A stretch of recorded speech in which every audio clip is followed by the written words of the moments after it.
ကိုရအောင်ဗျာကိုရယောက်ျားလေးတဲ့ဗျာဟုတ်တယ်ဗျာကိုရအောင်တို့ကလေပွားလာပြီသားနှစ်ယောက်ပဲတယောက်ညာတယောက်တဲ့တခေအားကယောက်ျားပဲဗျာဒီနေ့တလွင်မနေလေလေတက်ရေတက်မှမွေးတယ်ဆိုတော့ဟုတ်ကဲ့တခက်ကိုထူးခြားပြီးတော့မိခလေးရထမ်းပြန်มาတော့တေချာနေပြီမပူရီ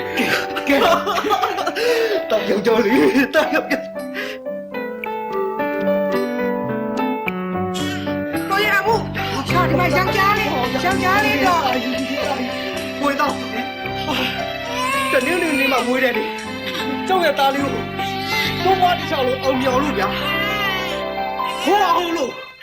အောင်တိုက်အောင်လည်းမိတ်တဲ့ဟောအောင်လို့နံပါတ်ပြီးပဲဗျာမောင်ဖို့အောင်ဟုတ်ကဲ့မောင်ဖို့အောင်ဟာဘုရားတူသားကိုမောင်ဖို့အောင်တဲ့ဟောဖို့အောင်တဲ့ဟေး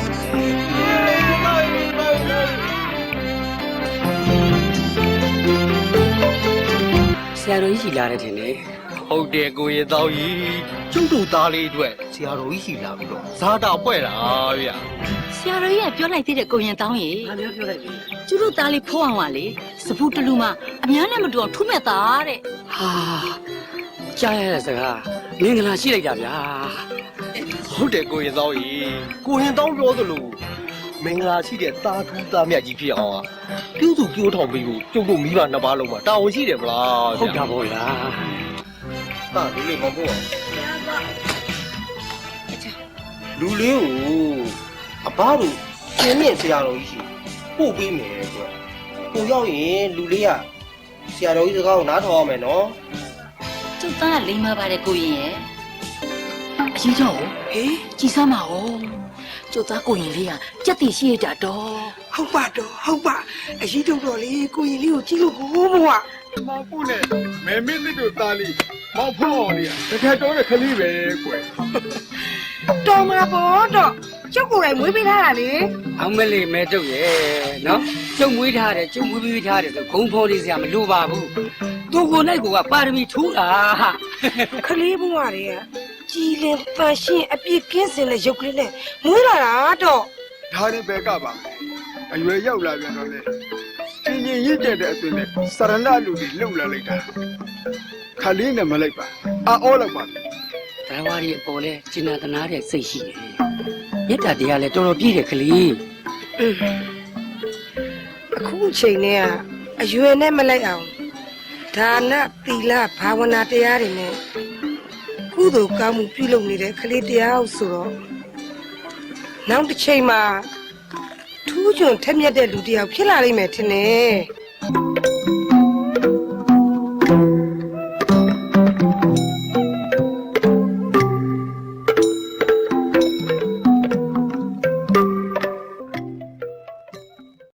ကိုရင်ဦးစိတ်အစင်ကတို့ဘာမှမထူတဲ့ပုဂ္ဂိုလ်ပဲနော်လိုကြည့်လို့လေဗျာဒီလိုလေးဗျာရဲစင်လေးကအခုချိန်ထိဒီလသမာဓိနဲ့သမထဥပဒနာလုပ်တွေကိုအားထုတ်နေခဲ့တာအားကြကြပဲဗျာဟုတ်တယ်ကိုရင်ပြီးတော့တုတ်ကျန်းဝိနည်းငါးကျန်း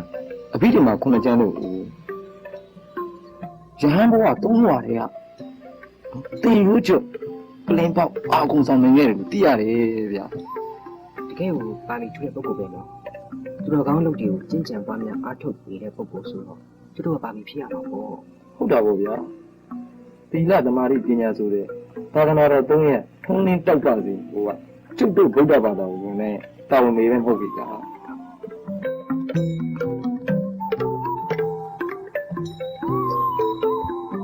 ကိုင်းတခါကြီးဦးစင်းဒီကနေပြီးတော့ကဏ္ဍရီစကန်ထွက်တော့မှမို့လို့တခါကြီးတို့ရွာကိုပြန်ကြပြီတော့ဖေတပည့်တော်တို့ပုပ္ပတိမနိုင်ဘူးလားဖေဒီထီးလိုက်ပြီးဦးစင်းပါရမီကိုဖြည့်ဆည်းပေးတာကိုပဲဦးစင်းကျင်းနေလှပါပြီတခါကြီးတို့ရွာကိုသာပြန်ကြပြီတော့တပည့်တော်တော့ပြန်လာတော့ဟုတ်ပါပြီဗျာအရှင်မြတ်ကတော့ဘယ်တော့လောက်များရွာကိုပြန်လာမှာလဲဗျာမိုးကြီးသုံးကရွာပြီးမှဦးစင်းပြန်လာခဲ့မယ်ဖျားမိုးတရားမိုးတန်ခါမိုးဆိုတဲ့အင်းမြကြည်လင်စီတဲ့မိုးကြီးသုံးမိုးရွာပြီးမှဦးစင်းပြန်လာမယ်လို့ပြောချင်တာ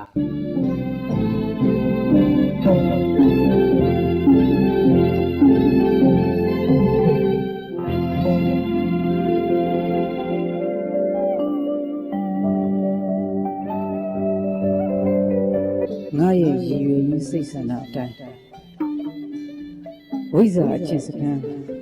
ကန္နာရီလမ်းကိုဆက်လျှောက်နေဆိုရင်ယဟန်ဝတ်နဲ့ဖြစ်တဲ့အတွက်ဝိနည်းတော်နဲ့မညီညွတ်လို့မသင့်တော်ဘူးဒီအတွက်ကြောင့်ငါလူကိုလဲမှဖြစ်ပြီငါလူကိုလဲမှဖြစ်တော့မယ်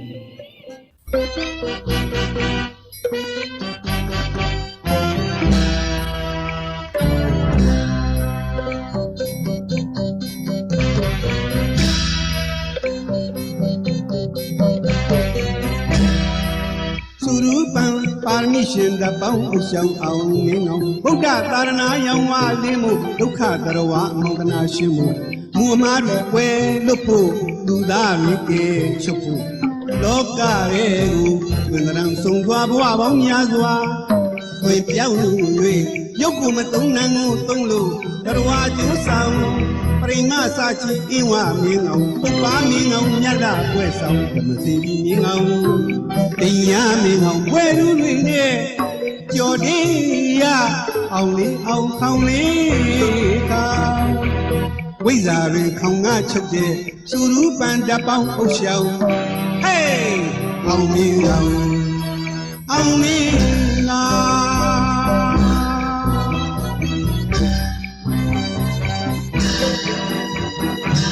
သူရူပံပါရမီရှင်တပေါင်းအုပ်ရှောင်းအောင်မင်းအောင်ဗုဒ္ဓကာရဏယောင်ဝလင်းမှုဒုက္ခကရဝမောင်နာရှင်မှုဘုမာရီကွယ်လူကိုဘုရားရိခေချုပ်ဖို့လောကရဲ့ကိုဝင်ရန်ဆုံးသွားဘဝပေါင်းများစွာဝေပြောင်း၍ရုပ်ကိုမတုံးနိုင်ကိုတုံးလို့ကရဝကျိုးဆောင်ပရိမစာချီအင်းဝမင်းအောင်ပုပ္ပါမင်းအောင်မြတ်တာပွဲဆောင်စေရီမင်းအောင်ပညာမင်းအောင်ဝဲလူမင်းရဲ့အကျော်ဒီရအောင်လေးအောင်ခေါင်လေးကဝိဇ္ဇာရီခုံငါချုပ်တဲ့သူရူပန်တပေါင်းအုပ်ရှောင်းဟေးအောင်မင်းအောင်အောင်မင်းငါ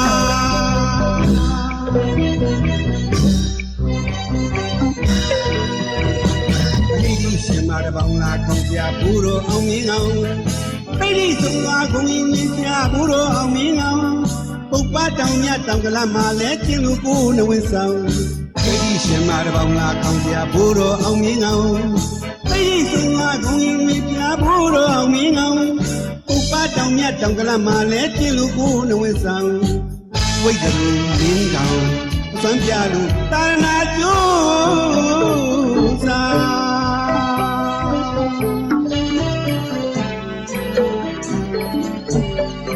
ကိုယ်တော်ကြီးစီကိုယ်လူဝင်စီရီကဘာအေးစီကဘာလုံးစီရီဣဒာနမိတ်တပေါင်းကကြောကိုယ်လူဝင်ဆောင်တပ်ပနဲ့များရိုက်ကွင်းလို့အောင်နမိတ်ကိုဆောင်ဗုဒ္ဓဝိဇ္ဇာလောက်ပြမင်းလောင်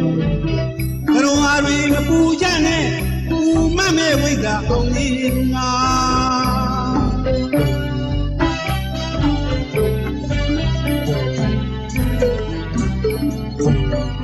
ကိုယ်တော်ကြီးစီကိုယ်လူဝင်စီကဘာအေးစီကဘာလုံးစီဒီချာနမိတ်ပေါင်းကကြောကိုနဝင်းဆောင်တပ်ပနဲ့များရိုက်ကွင်းလို့အောင်နမိတ်ကိုဆောင်ဗုဒ္ဓဝိဇ္ဇာနောက်ဆက်ကြမယ်ဘလဝါရီအပူကြနဲ့ပူမမဲ့ဝိဇ္ဇာအောင်နေအောင်မဟိတိရှင်မာတပေါင်းလာကောင်းပြဘူရောအောင်မင်းအောင်တိတ်ဆုံးသွားကုန်ရင်ချာဘူရောအောင်မင်းအောင်ပုပ္ပတောင်မြတ်တောင်ကလမှာလဲကျင်းလူကိုနဝင်းဆောင်မဟိတိရှင်မာတပေါင်းလာကောင်းပြဘူရောအောင်မင်းအောင်တိတ်ဆုံးသွားကုန်ရင်ချာဘူရောအောင်မင်းအောင်ပုပ္ပတောင်မြတ်တောင်ကလမှာလဲကျင်းလူကိုနဝင်းဆောင်ဝိဇ္ဇာလုံးရင်းတော်စွမ်းပြလို့တာရဏကျိုးစား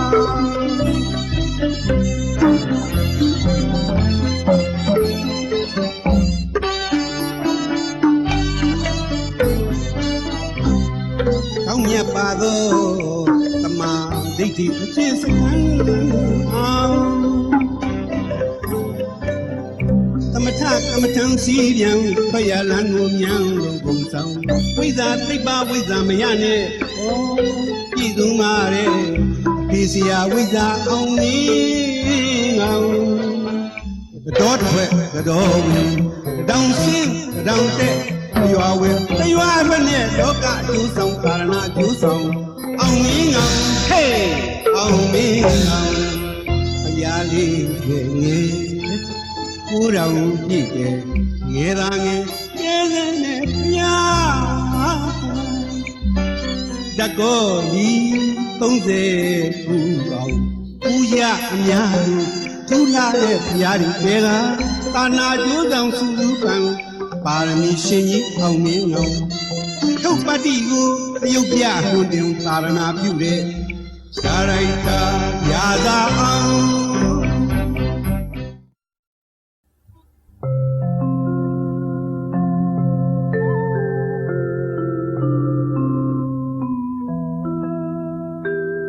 ဖယားပြီးတော့ယခုကြင်ကြံအားထုတ်နေတော့ကုသိုလ်ကောင်းမှုအကျင့်မြတ်ပေါင်းလို့ဖယားတပည့်တော်တူဒီအကျိုးအတွက်သာအားထုတ်နေခြင်းမဟုတ်ပါဗျာတရဝအများမြတ်ပေါက်ဖို့နဲ့ချမ်းသာဒုက္ခအစစ်ကိုရရှိကြစေခြင်းအလို့ငါသာသနာအကျိုးတည်ဖို့ရွတ်ဆောင်ခြင်းနဲ့တရဝကယ်ဆယ်ခြင်းကိစ္စဝါပါပြည့်ဝစွာဆောင်ရွက်နိုင်ရန်အတွက်ကြင်ကြံအားထုတ်ခဲ့ခြင်းသာဖြစ်ပါသည်ဗျာဖယားတပည့်တော်ဤမှန်ကန်သောတစ္ဆာစကားနဲ့မေတ္တာတရားတို့ကြောင့်တပည့်တော်အားကပ္ပရာဇဝင်အဆောင်ဆောင်တွင်နောင်သတင်းပြောင်းပြီးအောင်မင်းကောင်းဟူသောအမည်နာမဥဒန်းတွေ့ရစီပြီးတပည့်တော်၏ကြံစည်သမျှကိစ္စအဝဝတို့အောင်မြင်ခြင်းမင်္ဂလာအပေါင်းနှင့်မကြာခဏလွယ်ကူစွာသာဖြစ်ပါရစေတည်း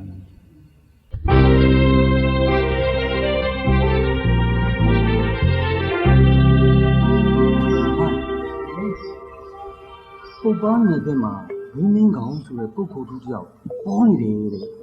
ဟာတာမင်းအထူးဆန်းလုပ်ဟာထူးဆန်းလေအမရဲ့သိကိုထူးဆန်းလား မောင်လေးပေါ့အဲ့ဒီပုဂ္ဂိုလ်ကဘာတွေလုပ်လို့ဘလို့ထူးဆန်းတာလဲတော့ ဒီလိုလေဒီဘုံပြီးကောင်ကြီးကဝိဇ္ဇာမယအတတ်ပညာလေးနဲ့ဓမ္မတွေကိုကဲတင်ရင်သာသနာပြုလုပ်ငန်းတွေလုပ်နေတာတဲ့ပြီးတော့ကဘာသူကဘာသားတွေ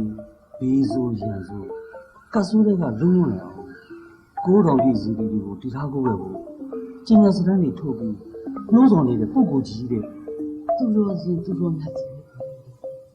ပြုလို့ရှိလိုက်တာဒါလည်းအဲ့ဒါပဲပြောလို့အမရအဲ့ဒီပုံကိုကြီးရဲ့တာယာပြုလုပ်ငန်းတွေမှာဝိုင်းဝန်းပံ့ပိုးပြီးပါရမီဖြည့်ရင်တဲ့စိတ်တွေတဖွာဖွာပေါ်နေတယ်တနည်းနည်းတစ်ချိန်တွေကတော့ပြည့်စုံမှုရမှာပေါ်သားတယ်။ဒါလည်းစူတောင်းဖို့ဟုတ်ကဲ့မဟုတ်ကဲ့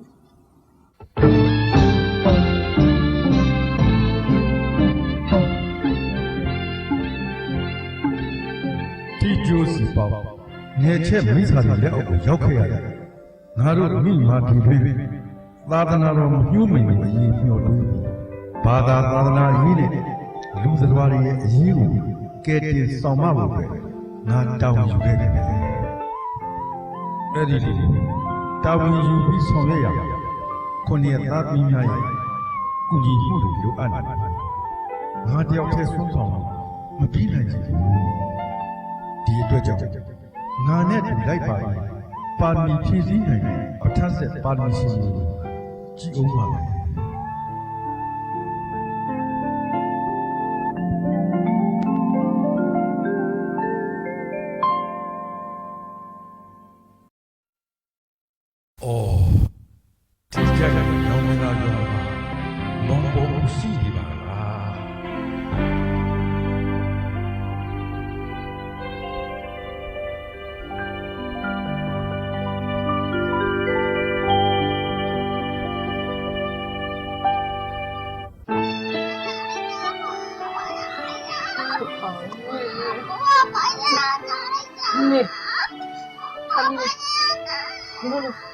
ဆရာတော့ခေါ်နေတယ်နော်ငါတို့ဆရာနဲ့တက်တာသွားမှာပါခင်ဗျ ရာသွားခေါ်တဲ့လူကလည်းခုချက်ကိုမလာကြသေးဘူးကြာလိုက်တာတော့ မဘွေးနာခေါင်းသားနေတာတနာကြတယ်အမရဲ့အမသမီးလေးဘယ်လိုနေလဲဘယ်လိုဆရာရွာမှာဆရာဘုံမရှိလို့ကိုရင်ပုံနေမယ်ကွာကိုမရောကဆရာတော့ခေါ်နေတယ် ခင်ဗျာကြီးတော်တော်ဘိုင်းနာနေပြီဆက်ရတာအချိန်ကြီးရမလားဒုက္ခပါပဲတော့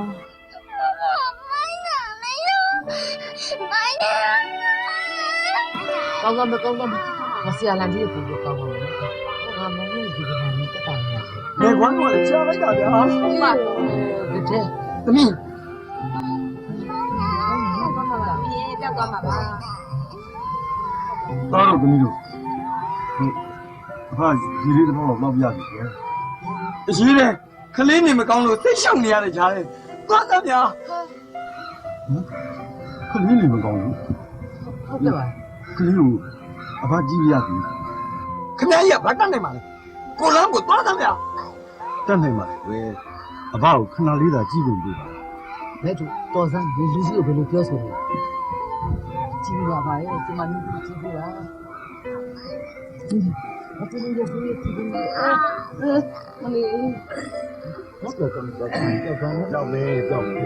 နော်သမီးကြီးလေးတစ်ခါပါပြီ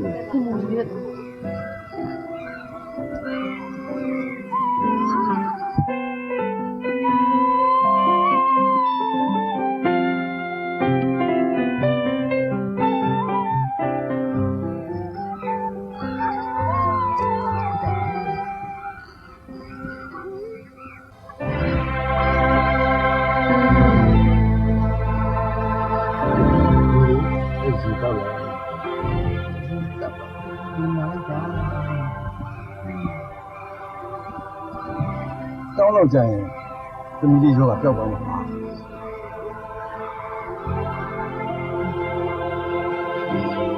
ပျောက်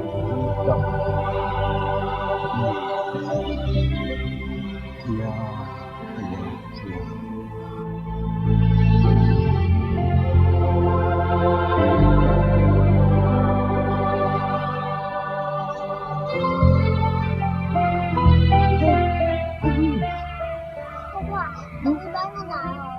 ဟုတ်ကဲ့လား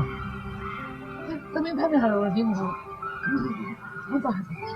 အော်ဆရာကြီးကျေးဇူးကျွန်တော်ဖြစ်ဘာပြောပါတဲ့ကအင်းကြီးရောကလည်းပျောက်သွားအဖလေးခီးဆက်လိုက် ဒီပါဦးမရဲ့အဖေပြောဆိုမိတာမျိုးတောင်းမှာပါလေ ခွင့်လွတ်ပါလေကွယ်မသိလို့ပြောခဲ့တာလေ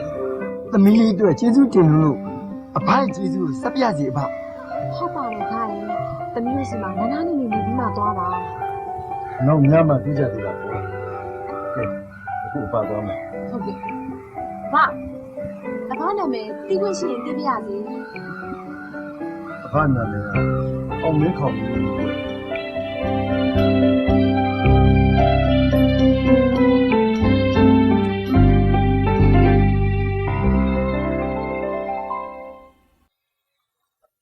ကိုရင်ဘုံဘာဖြစ်စဉ်းစားနေလဲဗျာရာခင်းနဲ့တော့ကြအောင်လေညတော့မတဲ့အိမ်နဲ့အကြောင်းပြန်တွေးနေပြီတော့ကိုမဲတူ ကျုံမောင်ကြီးတော့မရိုးတော့ဦးချင်နဲ့နေကကိုနောက်ကန်ရတွေ့လာရင်သိ ဟာမဟုတ်ပါဘူးညီမလေးอ่ะမောင်ကြီးညမတဲ့အိမ်နဲ့ချက်မှာမောင်ကြီးတိတ်တွေ့ချင်းနေတဲ့ဘုံဖင်းမုံဆိုတဲ့ပုံကိုကြီးอ่ะမောင်ကြီးကိုလေ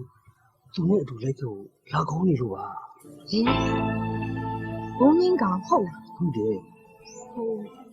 တော်စီလေးကိုစေးလာကုတ်ပေးသွားတယ်ဆရာကြီးကလည်းသူ့ကိုယ်သူအောင်မင်းကောင်ကြီးလို့ပြောသွားတယ်တော့ ဟမ်အောင်မင်းလုံးကြီးဟာလားဟာဟုတ်ပြီညီမလေးစကားအရတော်စီလေးကိုလာပြီးတော့တဲ့ဆရာကြီးနဲ့မောင်ကြီးအိမ်နဲ့တရားအပားနဲ့တယောက်တည်းပဲဖြစ်ရမယ်ဟုတ်ပြီတယောက်တည်းပဲဖြစ်ရမယ်ဒီမှာကိုပဲပြုတ်ကျုပ်တို့ရာခင်းနဲ့မသွားတော့ဘူးဗျာအပားကိုတွေ့ပြီးတော့လိုက်ချကြအောင်ကိုရင်းတဘောကိုရင်းတဘော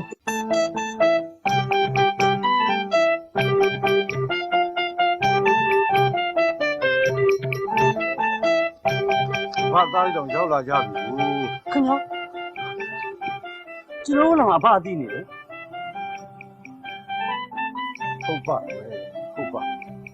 အဖဒီရွာကိုရောက်လာခဲ့ရတာပထန်းဆက်ပါနေဖြစ်ပဲဖြစ်တယ်သားတို့ကိုတွေ့ဖို့ပဲ ဟာဝမ်းလာလိုက်တာပါကျွန်တော်ကောင်းပါလေအဖရဲ့သမီးကိုကြားနေတယ်ကအဖကိုအရန်တွေ့ကျင်နေတာ အခုတွေ့ကြရပြီအဖနဲ့လည်းတွေ့ပြီသာသနာပြုလုပ်ငန်းတွေလုပ်ကြမယ် စိတ်ချပါဖဟုတ်ကဲ့ပါဖအဖစိတ်ခိုင်းတဲ့ကိစ္စရပ်တွေကိုကားလို့တူတူမသိခိုင်းလာပြီးစောင်းရပါမယ်ပါ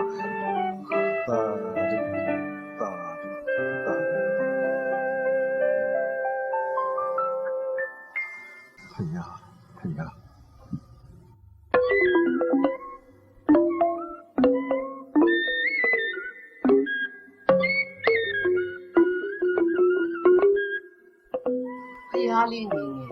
ဘိုးတော်ကြီးငယ်သားငယ်ကြည်တယ်မဲ့ဖျားလို့အတိတ်တပေါင်းကြီးပြီး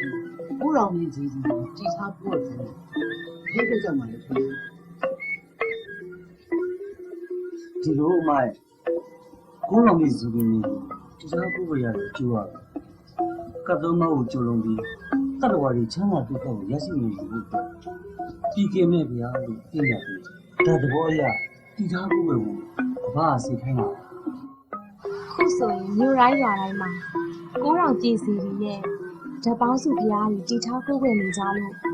လူတန်းစားအများကြီးဒီဖျားတကာဖျားမတွေဖြစ်ကုန်ကြပါပြီဖျား ဒီကွယ်သာဒီတော်ပုံဖေးအန်နေခင်းပြီးသာသနာကျိုးကိုစားတဲ့လူတဲဘူးဆောင်ရွက်နိုင်ကြပါလိမ့်မယ်။ဘာစီတော့မှာ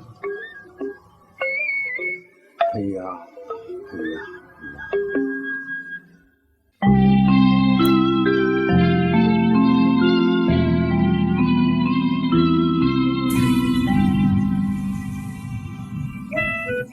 ဒါရှိနေတယ်ဖေးဘယ်ရန်စွာကပို့ကြပါလဲငါတို့မိနေတယ်အပြူလေးမမစီကြီးတပားနေတယ်မရှိကြဘူးကြဆိုမှုပုတ်ချုပ်ခဲ့တယ်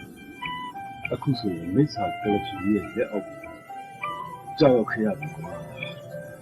အေးအဲ့ဒီလူတိုင်းမျက်စိကြကိုချင်းပန်းချင်းယူချင်းမမလေးနဲ့တူရဲ့ငါတို့မိမိမာတီကြီးဒီမိစ္ဆာကြီးလက်ကပြန်ယူလာဟုတ်ကွာပြန်တိုက်ယူရအဲ့ဒီတော့ငါတို့ရွာထိပ်မှာငင်းကိုကြီးပြင်ရရတခုဆုံးရငါသားတို့ကရွာထဲမှာရှိတဲ့အပန်မာဆုံးငင်းကိုကြီးကိုဒီညပဲဆောင်ခဲ့ကြပြီ အဲ့ဒီမီးကူးစည်းကိုပြင်းနေဓာတ်ရည်အတိတ်ပဲဘာလို့တီးရစီဗျာ ဒီလိုကွယ်သားရဲ့ငါတို့တိုင်းပြည်ကိုမိစ္ဆာတွေသိမ့်ပိုက်ပြီးတဲ့နောက်ပိုင်းတို့ပြည်သူပြည်သားတွေအားလုံးစက်ကြိုးကြိုင်မဲ့လူမဲ့လို့ဟိုဒီရွေလျာပြေးလွှားနေတဲ့ကစင်ကလေးဖြစ်နေတဲ့မြင်းများလို့ဒုက္ခတွေခံစားနေကြရတယ်တောကပရိဒီဝမိတွေလောင်မြိုက်နေတဲ့ပြည်သူအများရဲ့ဒုက္ခသူတော်စင်သူတော်မြတ်တွေကဝိုင်းဝန်းကူညီဖြည့်ရှင်းပေးမှလားဒီအပူမီးတွေကငြင်းအေးနိုင်ရမယ်သားကစင်ကလေးပြေးလွှားနေတဲ့အဲ့ဒီမြင်းရဲ့ဇက်ကျိုးပိုင်ပိုင်နိုင်နိုင်ကန်ပြီးတော့ထင်းကြောင်းနိုင်ခဲ့ငါတို့လူစင်လူဖြစ်လာတယ်ဒါကြောင့်ဒီရရရာကိုစီစဉ်ရမှာပဲတားဒီနေရာမှာ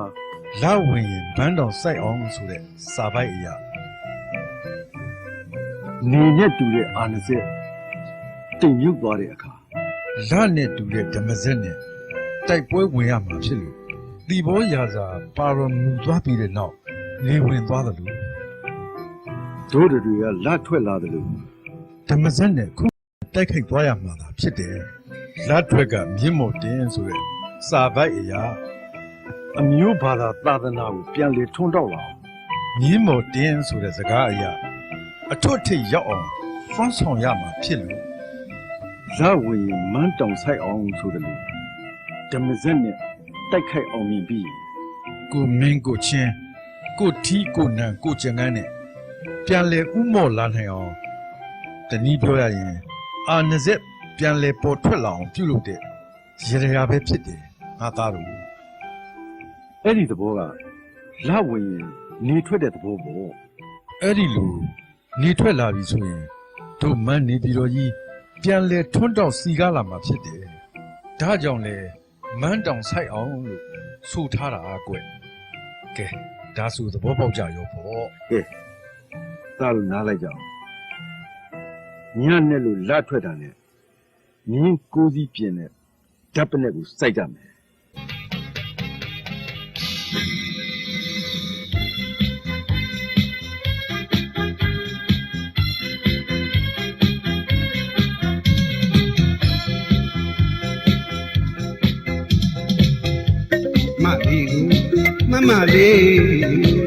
မလေးကိုသူခုနဲ့သူတို့တွေနဲ့မောင်တိုင်နေသူတို့တွေနဲ့မောင်တိုင်နေနမိတ်တပောင်အိတ်ဆောင်အောင်မင်းအောင်ရင်းပနဲ့ရိုက်ရင်းလက်တွေဇာတိကုန်စိတ်မျိုးချင်းစိတ်ဓာတ်စိတ်ဝင်တွေတိုင်းပြည်လူမျိုးပါလာပါရနာသတိရတဲ့မိစ္ဆာသိမြင်မြိုင်လို့လက်ကျိုးနေလို့တွန်းပြလိုက်တယ်ယောက်ျားပါလားဟိမြင်ကူဒီနဲ့မြင်မနဲ့ပေါင်းွယ်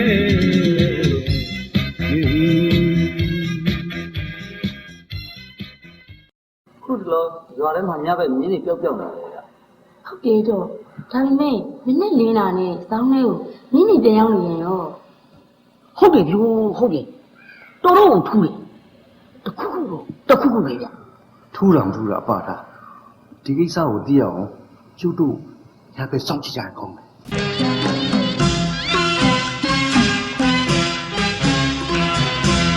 အမျိုးဖြက်မဲ့နေချက်မြင်ရိုင်းအတွင်အစွမ်းပြလို့အနိုင်စီးရလိုက်ခြင်းမျိုးကိုဝင့်ကြွားမြင့်မဖြက်ရန်ဆွဲများဖယ်ရှားမျိုးကိုဝင့်ကြွားမြင့်မဖြက်ရန်ဆွဲများဖယ်ရှားမြင်ဖနဲ့လက်ကိုစင်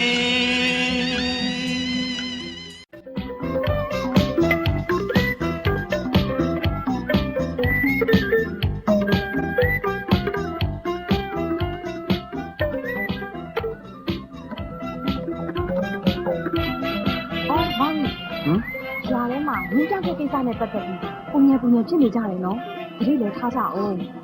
ရတယ်ညီမလေးဟာစိတ်ပူစမ်းပါနဲ့ စိတ်ပူရတယ်မောင်ကြီးရေစိတ်ပူရတယ်တော်ကြဘူးမသိသားမသိနဲ့ရန်ပြနေကြမှာခါတော့ အဖေရဲ့ဓာတ်ရရအနေနဲ့ရစ်ပစ်နဲ့ရိုက်တဲ့စီကလာအမှန်ကိုသူတို့သိလာကြရင်ဘာပြဿနာမှရှိမှာမဟုတ်ပါဘူးညီမလေးဟာ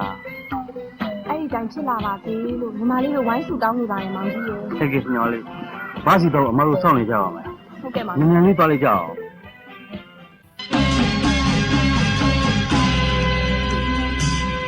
ဘာသာကိုချစ်ရမည်သာသနာကိုချစ်ရမည်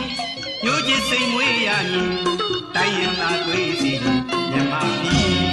ဇာတိကုန်တဲ့ကိုမျိုးချစ်ဖို့အောင်မင်းကောင်ကသူ့လမ်းပြစီ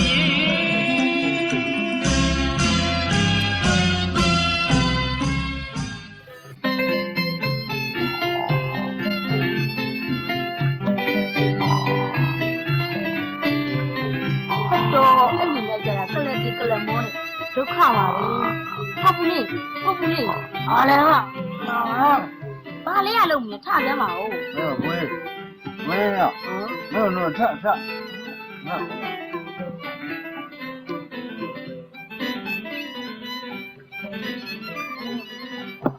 တော်ပြန်အိတ်နေတယ်လျှောက်တော့ထားမရတော့ဘူးလား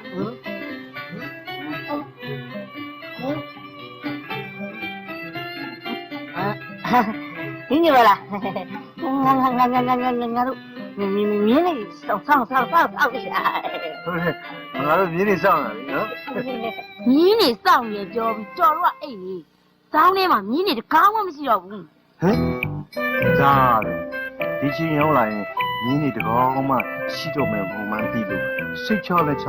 အိမ် မြင်းနေမရှိမဲသိရဲ့နဲ့စိတ်ချလက်ချအိတ်နေတာအဲ့မှာရဲ့တော့ဘာလို့လိုက်မရှာကြတာတော့ရှာဖို့မလိုပါဘူးအောင်မင်းကောင်ကြီးစီသွားတာအချိန်တိုင်းရင်ပြန်လာလိမ့် အေးဟုတ်တယ်ပူနေနဲ့ပြန်တော့တော်လို့ပြောလိုက်ရင်ဒီလိုကြီးပဲဘာသိမလွယ်ဘူးကိုပြဿနာကိုရှိညသွားမယ်ဒါတော့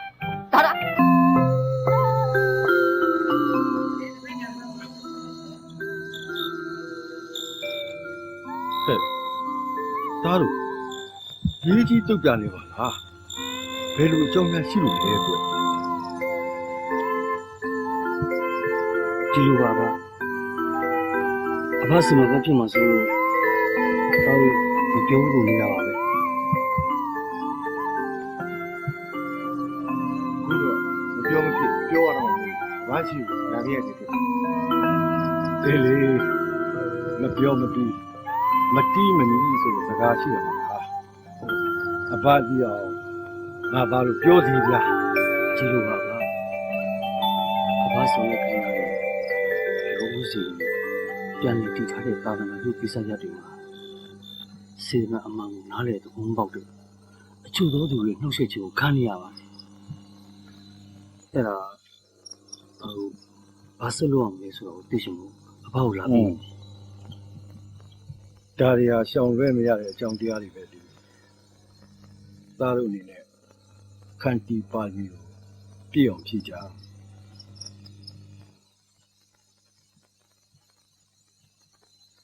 အစင်တိမှအချင်းတိအချင်းတိမှအလင်းတိအလင်းရပြီဆိုရင်သတင်းပြောင်းလာမယ်အေးအဲ့ဒီပြောင်းလာတဲ့သတင်းဟာကောင်းသတင်းဖြစ်ဖို့ပဲလိုတယ်အခုငါသားတွေလုံနေကြတယ်အလုတ်ကအမျိုးဘာသာသာသနာထွန်းကားတည်တံ့ပြန်ပွားရေးအတွက်လုံနေကြတာပဲမေတ္တာတရားကိုအပြည့်အဝနှလုံးသွင်းပြီးငါသားများအခုလုံနေကြတဲ့ကောင်းမြတ်တဲ့သာသနာတော်ထွန်းကားတည်တံ့ပြန်ပွားစီဖို့အတွက်ပြန်လဲပြုပြင်တည်ထားကိုးကွယ်စီမဲ့ဇေဒီတော်ကြီးကိုပြည့်မြောက်အောင်ဆက်ပြီးဆောင်ရွက်ကြမိမိတို့ရဲ့စေတနာအမှန်ကိုနားမလည်သေးတဲ့လူတွေတဖြည်းဖြည်းနဲ့နားလည်သဘောပေါက်လာကြလိမ့်မယ်ဒီအခါမှာအဖက်ဖက်ကနှောင့်ယှက်နေမှုတွေကင်းဝေးပြီးငါသားများအောင်မြင်မှုရလာလိမ့်မယ်လုတ်တိုင်းမဖြစ်စိတ်မညစ်နဲ့ကိုကကောင်းတာတွေလုပ်နေတာပဲမအောင်မြင်နိုင်ကြအကြောင်းမရှိဘူးအောင်ကိုအောင်မြင်ရမယ်သီလသမာဓိပညာဆိုတဲ့သာသနာတော်သုံးရပ်ထွန်းလင်းတောက်ပတည်တံ့ပြန့်ပွားဖို့အတွက်အသက်နဲ့ခန္ဓာတည်မြဲနေပြီငါသားများကြင့်ကြံကြိုးကုပ်အားထုတ်ဆောင်ရွက်ကြရမယ်အရေးကြီးတာကမိမိရဲ့သီလကိုဒီပြည့်စုံတယ်မိမိရဲ့မှန်ကန်တဲ့လုပ်ရသစ္စာပြချာတော်ဝါအများကိုမေတ္တာပွားတရဏဂုံတိကြအကျိုးအနန္တပါဗျာတော်ဝါအများကျမ်းမာချမ်းသာကြပါစေတိုင်းလူပြည်သားလူအများချမ်းသာကိုယ်စိတ်မြဲပါစေငါသားကြီးငါစိတ်တော့ရောက်လာပြီဟုတ်ကဲ့ဟိုအဘခေါ်တယ်ဆိုလို့ချက်ချင်းလိုက်လာတာအဘငါသားကိုခေါ်ရတဲ့အကြောင်းကသာသနာတောင်းတစ်ခုအဘသားကိုပေးခြင်းလို့ဟုတ်ကဲ့အဘအမင်းရှိပါအထက်မှာပြီပါသာသနာပြုနေတဲ့ရသေးကြီးဥက္ကဋ္ဌရှိတယ်ငါသားရသေးကြီးစီကိုတွားရန်ငင်းတောင်သာသနာပြုလုပ်ငန်းတွေမှာငါသားကူညီရမယ်ဟုတ်ကဲ့ပါဟ င်းသရနဲ့ကြံခင်းတဲ့တော့မှာကိုတော်ပြည့်ကိုနဝင်းစီရီများတီထားကိုွယ်လို့ရသေးကြီးဥခန့်ဒီရဲ့လမ်းညွန်ပိန်ကြားချက်ကိုနာခံပြီးတော့ငါသားအဲ့ဒီကိစ္စကိုအမြန်ဆုံးအကောင့်ထဲပေါ်ဆောင်ရွက်ပြီးတော့အဖအမင်းရှိတဲ့အတိုင်းကိုကိုဆောင်ရွက်ပါကဲတာကြီးမောင်ကိုကြီးဗမောင်စိန်ထက်မှပြီးသွားဖို့ကိစ္စငါသားကြီးပဲစီစဉ်လိုက်ပါကွယ်ဟုတ်ကဲ့ဗျစိတ်ချပါဗျစိတ်ချပါအေး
ဘာဖြစ်ရမလဲကွာ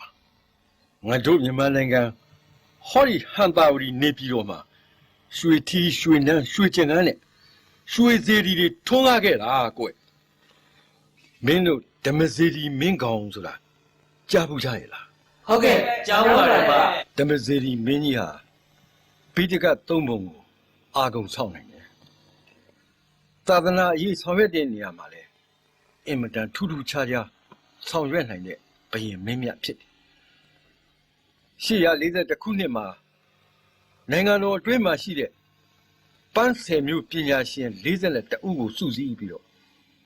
ငါတို့မြတ်ဖျားပွင့်ဟာဗုဒ္ဓဂါယာကိုစီလုပ်ခဲ့တယ်အဲ့ဒီမှာရှိတဲ့တတ္တဌာနပုံစံအတိုင်းအတာအတိအကျအတိုင်းငါတို့ဟန်တာဝတီနေပြည်တော်မှာတတ္တဌာနဗုဒ္ဓရဲ့အောင်မြင်ကိုတည်ဆောက်ခဲ့တယ်စောစောကငါတို့ဈဉ္ဉံလျှောက်ခဲ့တဲ့နေရာတွေတရားအားထုတ်ခဲ့တဲ့နေရာတွေပေါ့ငါတို့ရဲ့ဟန်တာဝတီနေပြည်တော်မှာဓမ္မစီရီမင်းများဒီတတ္တဌာနအဆောက်အုံကြီးဆောက်လို့နေဘယ်ကမလဲဖယားပထိုးဂူကျောင်းစတဲ့သာသနိကအဆောက်အုံတွေဟန်တာဝတီနေပြည်တော်တစ်ထွားမှာလက်ချိုးထိုးလို့မလွဲအောင်တိဆောက်ကိုခဲ့တယ်ကိုထီကိုနန်းကိုကြံခန်းနဲ့ကိုလူမျိုးတွေရဲ့အုပ်ချုပ်မှုအောက်မှာငါတို့သာသနာဘလောက်စီပင်ခဲ့တယ်ဘလောက်ဖွံ့ဖြိုးခဲ့ဘလောက်ပြားကြည်နူးစရာကောင်းလိုက်တယ်လေကွယ်အေးမိစ္ဆာကနဖြူတွေဟာငါတို့တိုင်းပြည်ကိုကြုံပြုတ်ခဲ့တယ်နောက်ပိုင်းငါတို့သာသနိကအဆောက်အဦတွေကိုဖျက်ဆီးခဲ့သာသနာအယောင်မွေးပေအောင်လုပ်ခဲ့တယ်အခုဘင်းတို့ငါတို့မြင်ကြတဲ့အတိုင်းငါတို့သာသနိကအဆောက်အဦတွေပျက်စီးယိုယွင်းလို့မလှပပမြင်ကွင်းမြင်နေရအဲ့ဒီသာသနာအယောင်ပြန်လဲထွန်းပြောင်မှုဗုဒ္ဓဘာသာဝင်တိုင်းရဲ့တာဝန်ပဲဟေးဒါကြောင့်မိကောင်ဟာ သာသနာအကျိုးကိုချောင်းနေတာကွယ် ဓမ္မစီမင်းမြတ်တိုင်းသူပြည်သားလူအများပေါ်ရင်ဝယ်သားလို့မေတ္တာထားခဲ့တိုင်းပြည်ကရရှိလာတဲ့အခွန်ပန်းလာတွေပြည်သူပြည်သားအများရဲ့ကုသိုလ်အကျိုးကိုရည်ညွှန်းပြီးခေါင်းလုံးတော်ကြီးတစ်လုံးတွန်းလို့လူဒန်းခဲ့နောက်ချိန်ကျတော့ဓမ္မစီခေါင်းလုံးတော်ကြီးရဲ့အမိတွင်ခဲ့တာပေါ့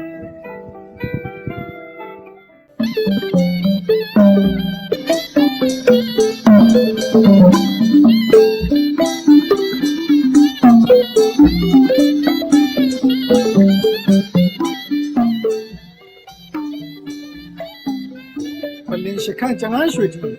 မင်းကြီးဖုံးအောင်ဆောင်ဆောင်တောင်းရသံပြီးမလီပြီးတေးနေငါမအပေါင်းလို့မူးမအပေါင်းစုံရင်းစွာပါကြရဲ့လားမင်းကြီးများရဲ့ မှန်ရပါဗျာဘဲရန်ဇာတဝိကြစီချေစလွယ်ဆက်နှစ်စင်ဘောင်းချီဖွင့်နေရှိမြမြောက်စားပိသနာလေးပါသောမတ်မဟာတို့သည်စုံလင်မာဘောတိုင်းမယံအခင်းလင်းကျင်တော်မူပါတော့ဓမ္မစေရီအရှင်မင်းကြီးဗျာ ဒီနေ့ပုံမယ်ပထမစာပြန်တော်သူသည်ဘယ်ရွေ့ပဲများရရှိတယ်ဆိုတာဟောဒီကမေဖျားကြီးသိရှိတော့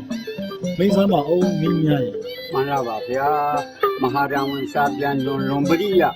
ဘိဒကနဲ့တိမတ်တတွန်းရှင်ယဟန်တို့ကျမ်းဂန်ဝီနိတတိအထကထာဒီကမကြံပထမစာတော်ပြန်တို့သည်အခါတော်မှန်တခြားခွာ၍တတ်လိုက်တော့မှန်ရပါ900ကျော်ခန့်လောက်ရရှိပါကြောင်းမပေါင်းသူဝေလေကတံပဲရပလင်ပြန်ကျွေးနှပန်တင်ဝင်းပါကရာမင်းမြကြော့ပါဗျာ ကောင်းနေစွာကောင်းနေစွာ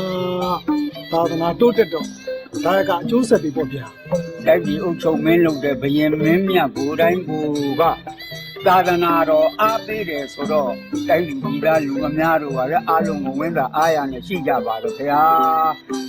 သာသနာတော်စီးပင်နေဆိုတာလေဟောဒီကမေဖျားရဲ့ကျေးဇူးတွေပဲမင်းကြီးများရဲ့မေဖျားရဲ့ကိုယ်လေးချိန်လေးစားနေပြီရွှေစင်ရွှေသားအတိကိုလည်းရွှေကုန်းစင်တော်မြတ်ကြီးမှာကတ်လူတက်ပြီမင်းကြီးများရဲ့အခုငါဘီမင်းမြတ်နဲ့အတူဟောဒီကကျင်းရတော့ဒေဝရဲ့ကိုယ်လေးချိန်နဲ့အညီရွှေစင်လေးချိန်60နဲ့9ပိတ်တာကိုလည်းရွှေပစုံကုန်းခတ်နေပြီဟောဒီရွှေမော်တော်စီတော်မြတ်ကြီးကိုလည်းကတ်လူတက်ပြီမင်းကြီးရဲ့ ဒါကြောင့်လဲဓမ္မစေတီမင်းဘုရားကြီးကိုသာသနာပြုတဲ့မင်းဆိုပြီးတော့အားလုံးကနှစ်ထောင်းအားရကြည့်ကြကြောင်းပါဗျာ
ဖေးရေးကိစ္စများတတော်ဥတည်ရန်ရှိလို့မေမေဖျားရဲ့ဥပုသ်ဆောင်ကိုခါစားဝင်ရောက်လာတယ်ဆိုတာရှောက်တင်ကြစမ်းပါဦး မှန်လားပါမယ်တော့ဖေ။မေတော့ရဲ့ဆူဆူမစကားတွေကြောင့်သားတော်ဟာသာသနာ့အကျိုးစားတဲ့တကူတည်ဖို့ဆောင်ရွက်လက်ရှိပါတယ်မေတော့ဖေ။အထူးသဖြင့်တန်ဃာတော်များတီလပုံမှုစင်ကြယ်စီရန်အတွက်ဝိနည်းတော်နဲ့အညီကန်ဆောင်နေရန်တီယိုကျွန်းတို့ဆေးပုပြီးဖြစ်ပါလိမ့်မယ်တော့။ထို့အတူပဲကလျာဏီတိန်တော်ကြီးကိုလည်းတီဆောက်လို့ပြီးသေးခဲ့ပါပြီ။ကလျာဏီတိန်တော်ကြီးတိန်သမုတ်နိုင်ရန်အတွက်မေတော့စီမှာလာရောက်ပြီးတော့ခွင့်ပန်ခြင်းဖြစ်ပါတယ်မေတော်ဖေဟာ ကောင်းပြီစွာကောင်းပြီစွာကဲသမီးတော်လေးကလည်းဘာများလျှောက်တင်စရာရှိဘူး မှန်လားပါမမေဗျာသားတော်လေး သာသနာပေါင်းသွတ်သွင်းမှုရှင်ပြုမင်္ဂလာပွဲနဲ့အတူသမီးတော်လေးတွေနားထွေးမင်္ဂလာပြုလုပ်လို့ကြောင်းမမေဖျားလျှောက်ထားအပ်ပါတယ်ဗျာ ကောင်းလေစွာကောင်းလေစွာကောင်းလေစွာသားတော်သမီးတော်များကိုသာသနာပေါင်းတွင်သွတ်သွင်းချီးမြှင့်ခြင်းဟာလေကောင်းမြတ်တဲ့မင်္ဂလာတစ်ပါးပဲသာဓုသာဓုသာဓု ဟဲ့ရောင်ညာကြီးမီမောင်ကြီးနေခက်တယ်ဆို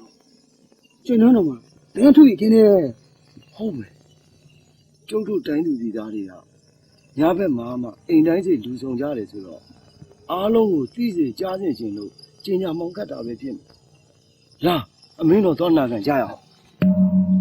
တိုင်းလူပြည်သားလူအများတို့လေအန္တာဝတိပြည့်ရှင်ဘယင်းမင်းမြတ်အမိန့်တော်ရှိလိုက်ဒီမှာတိုင်းပြည်အတွင်းကောက်ခံရရှိထားသောအခွန်တော်ငွေများအား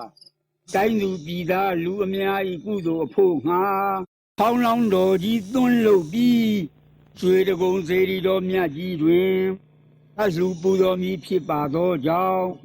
ပြင်လူပူတော်မူဖြစ်သောအရင်ကျလာဇန်ရှိရဲ့နေရာတပရေနေတွင်ကြာရောက်သည့်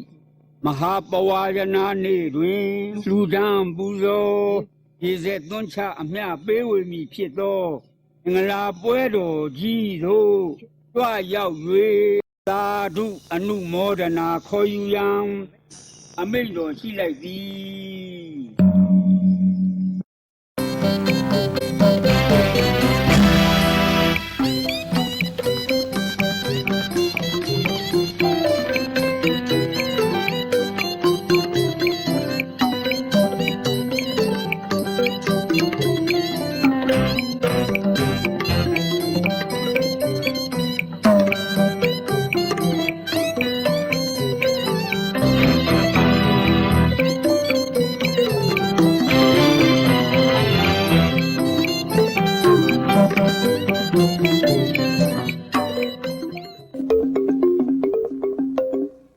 အခုလာရင်းကိစ္စတော့အထက်မှာဒီကချင်နယ်မှာကန္နာရီခီးထွက်ရင်သာနာပြုပြုလုပ်ငန်းတွေဆောင်ရွက်တယ်။တာကြီးမောင်ကိုအဖကိုပါမီဖြူပဲ ဗျာကားနဲ့ညမယ်ဟုတ်လား ဟုတ်တယ်သားကြီး ဟာဝမ်းသာလိုက်တာအဖဟဲ့ဝမ်းသာလိုက်တာအခုလိုအဖရဲ့သာသနာပြုလုပ်ငန်းတွေကိုအဖနဲ့အတူလိုက်ပြီးပါတီဖြစ်နေရတာတော့တိတ်ဝမ်းသာတာပဲအဖရဲ့ဝမ်းသာတာပဲ ဟ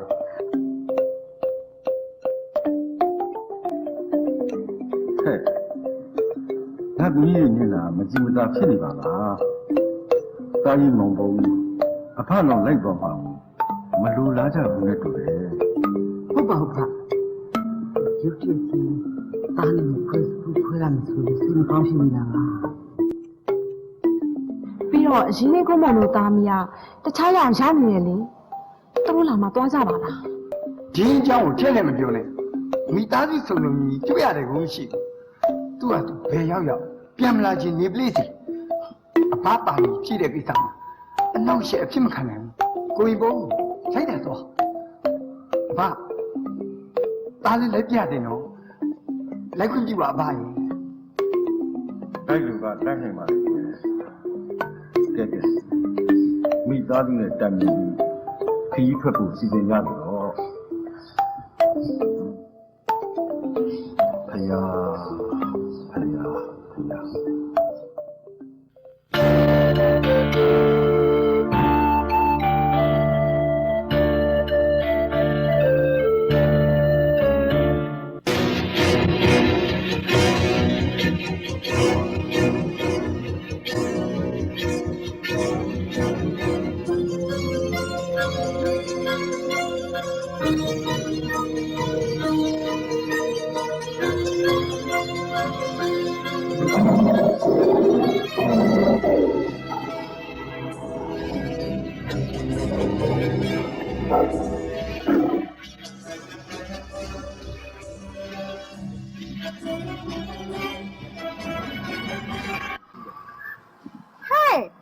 ဒီမောင်နှမကဖောက်ကပြန်လာတာလား ဟုတ်ကဲ့ဆရာမကြီး ဒီယောဂါပျောက်သွားပြီလား ဟုတ်ကဲ့ပါဆရာမကြီး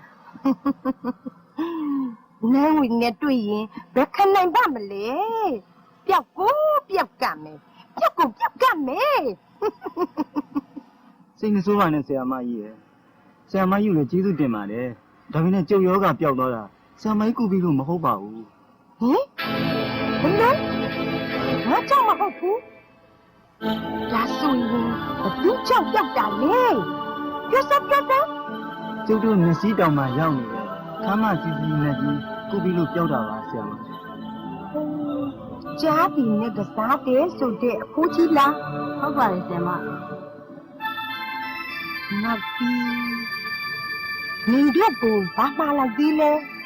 ကျွန်တော်တို့ဘုရားလုံးလုပ်ရမယ်ကိုးတော်ကြီးဒီတည်ရမယ်လို့မှားလိုက်ပါတယ်ဆရာ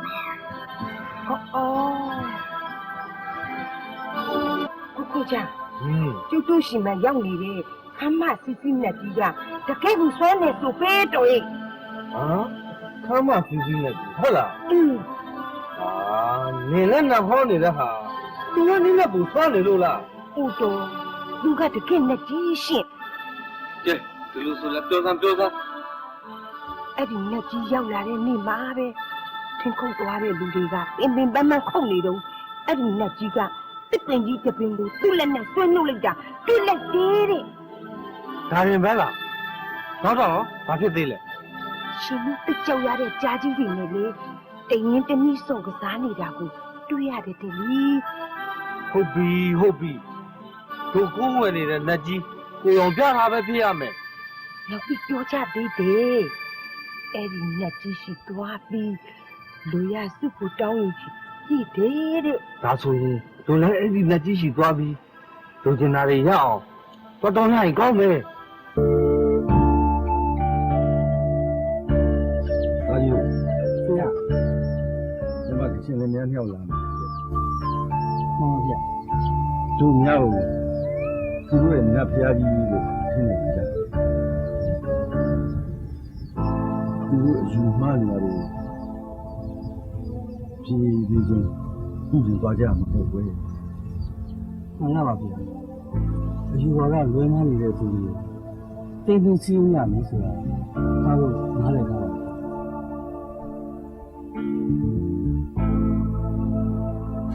ခမစီစီမတို့ရဲ့ဘုဒ္ဓကအန်ဒီရဲ့ကိုကာဝယ်ပေးပါဝဲ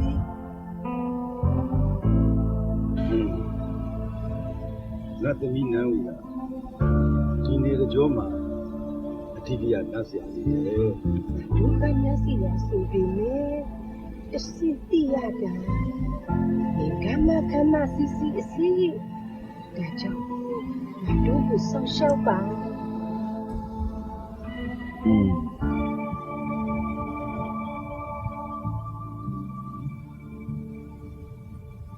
တာကြီးများစိတ်ထဲမှာရှိတဲ့လူရင်းဆန္ဒတဲ့တလုံးတော့ရတယ်ကြည့်စီလား ကျေးဇူးကြီးလာပါတယ်ခမစီစီဒီနေ့မှနေသွေးနေလိုအပ်တာမှန်သမျှငါတို့ဖြည့်ဆည်းပေးပါရစေ အားလုံးပြည့်စုံသားတို့အခုလိုသားတို့သမီးတို့ကြရတဲ့ကိစ္စတွေဖျားရှင်ရဲ့လူတော်ကြတာဖြစ်တယ်